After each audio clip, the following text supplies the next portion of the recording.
Walang natatanggap na impormasyon ang Philippine National Police kaugnay sa umunoy pakikipagsabwatan ng Pilipinas sa Estados Unidos para ipadukot at ipapatay si Kingdom of Jesus Christ leader Apollo Kibuloy.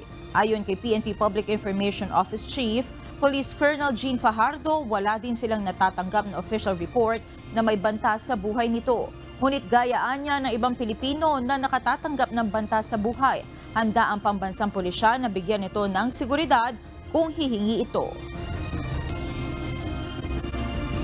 Well, entitled po siya sa kanya pong opinion. Hindi natin alam kung saan po siya nakakakuha ng mga information na like that po. But on the part of the PNP, we categorically deny any knowledge doon sa sinasabi po niyang sabuatan.